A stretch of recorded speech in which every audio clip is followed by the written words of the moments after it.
Which is quickest in a drag race? A Tesla Model S Plaid, a Ferrari SF90 or Porsche 911 Turbo S? Well, we're going to find out because I'm racing them over a standing quarter mile. Because I'm Matt Watson and you're watching Car Wow. Buy, sell, Car Wow. Now let me tell you about this Tesla Model S Plaid. It has 3 electric motors, 1 on the front axle and 2 on the rear axle. Combined, they put out 1,020 horsepower and 1,420 newton meters of torque. This car is quite heavy though. It weighs 2.2 tons, plus it's rather expensive. It costs £113,000. It's been lent to us by Lautlos Performance in Germany. Apparently that means silent performance. I probably butchered the pronunciation really badly. Anyway, thanks to them because they drove all the way from Stuttgart yesterday to be here today. Let's check out that SF90 and we're going to go to Car Wow's Nick. Hello Car Wow Nick. How are you? I'm doing especially well today, Matt. I'm in a Ferrari. This doesn't happen very often. Yeah, I thought I'd, let you have a go in a lovely SF90 because it's really quick. It's the benchmark for supercar performance. But, Nick, have you done your homework? Do you know the stats on that car? So this has a 4-litre twin-turbo V8 and 3 electric motors, so 2 at the front, 1 at the back. Combined, they make 1,000 horsepower, 800 newton meters of torque, which is a lot in a car that, according to Ferrari, weighs 1,570 kilos. It also costs quite a lot. It's £380,000, this car. Well, that's the starting price of that car. That one you've got there is probably more because of the paint and so on and so forth. However, I want to say a huge thanks to Always Turn Left, who lent us that car. Thanks for lending us your car. I think the weight of that is also a lot more because Ferrari and Lamborghini, for some reason, quote dry weight, don't they? They certainly do, and dry weight would leave you with a car with no oil and no fuel, so it'd be, well, you'd be able to drive it in EV mode, I guess, for a short while, but yeah, pointless weight. Really? That car's 1,700 kilos, isn't it? To be fair, Ferrari aren't the only ones that are kind of massaging their figures. Tesla, when they're quoting acceleration figures, use something known as foot rollout. So they don't start measuring the time until the car has already moved 1 foot. We don't do that here on Car Wow. We start measuring the time the moment the car moves.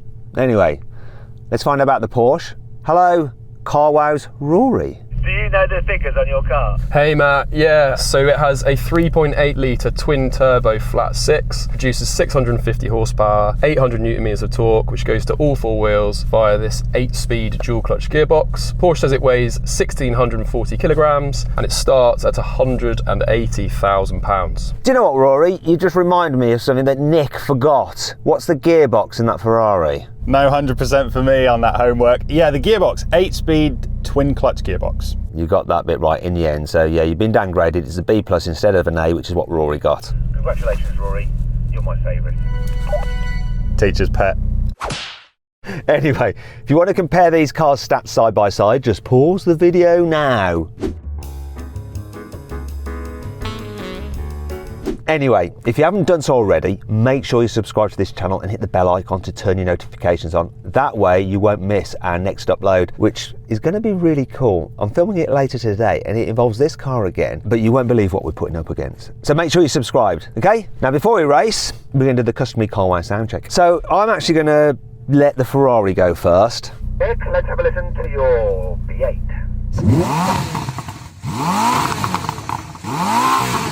That sounds pretty good. Let's have a listen, Rory, to your flat 6. Okay, that sounds pretty ungreat. Now let's have a listen to this Tesla. Toy box, boom box. Yeah, that's about as funny as SpaceX blowing up. Anyway, let's race. Let's just do another one of these. This is my favourite.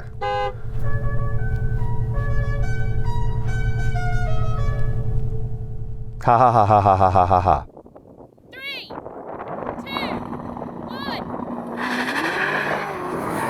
Whoa, it's like wheeling.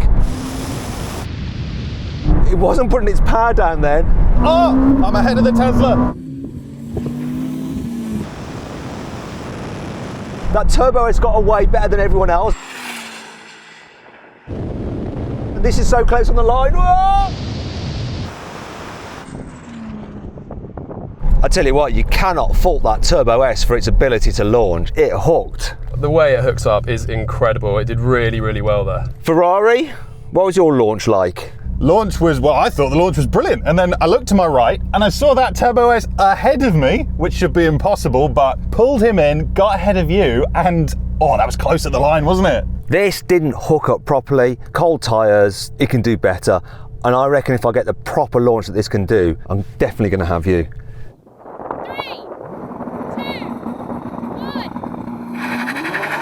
1. Come on. Oh, it's still struggling for blooming traction.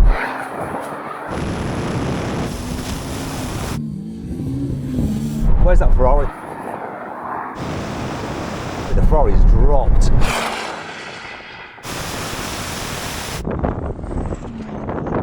Oh, yes! Okay, what happened to the Ferrari? It was a very poor launch. Scrabbling all the way through first gear, shifting to second, still spinning in second gear. Not good at all. Porsche, what about you? Was that as good as your first launch? Yeah, that was as good as the first launch. It's all very easy. You just take your foot off the brake, really. This delivered. I mean, it really went crazy then. That was so good. Right, one each then, Ferrari. Best 2 out of 3, let's do it. 3, 2, 1.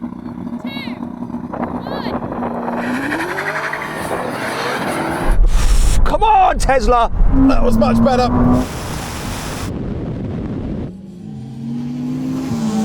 Come on, I've got it.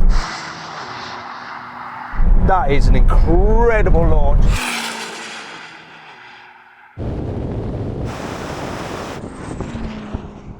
That time is amazing. Woohoo! Tell me, Ferrari, your launch was decent. My launch was molto bene that time. Very happy. Well, not as happy as if I'd beaten you, but happy with this performance. And Porsche, what was your launch like? It's just slightly more dither after coming off the brake that time. But whatever happened, neither of you were going to beat this because the time is incredible. I'm going to reveal it now. And remember, no foot roll out here. So then what exactly happened? Well, the Tesla won, completing the standing quarter mile in 9.7 seconds. The Ferrari took 9.9 seconds, while the Porsche completed the standing quarter mile in 10.3 seconds. Now we have a rolling race from 40 miles an hour. We're going to be in second gear, should be nice in their power bands. I'm always in my power band. Well, I've got kilometres an hour. What's 40? Is that 50? 55? I'm about 40 miles an hour, Porsche. Okay, here we go. 3, 2, 1, go.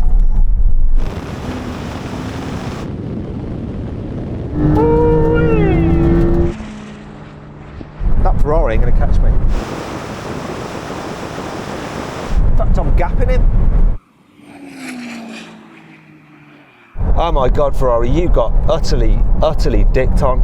I couldn't keep up. And Porsche, what's your excuse? Just didn't have the power, I bet. Yeah, I mean, this car is so fast by any measure, but I just watched you two walk away again. Oh. Final challenge, we're going to brake test from 100 miles an hour, see which car will stop in the shortest distance. Teslas are famous for having rubbish brakes. Porsche is famous for having brilliant brakes. Ferrari is famous for braking. They're not really. Anyway, let's do this. If you'd rather watch another crazy drag race with the Ferrari SF90, click on the pop-out banner up there. I'll put the link in the description below. If not, get ready for the brake test. Hopefully this will stop before the end of the runway. Here we go. Here comes the line.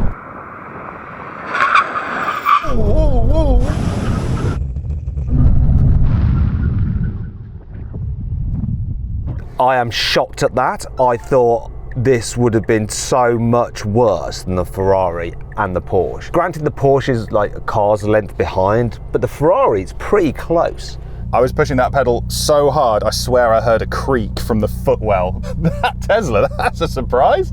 It is a surprise, but the thing is, while it stopped okay on this one occasion, I think if we did this again, and then again, and then again, I'd get a little warning on the dash that says brakes overheating. In fact, earlier I got that little warning and I wasn't braking too hard, I just did multiple braking. So I reckon if we run this again, the distance is going to be greater. Shall we give it a go? Anything that gives me a chance to do better, I'm going to say yes. Get up to 160 kilometers an hour again. Here we are, here comes the line.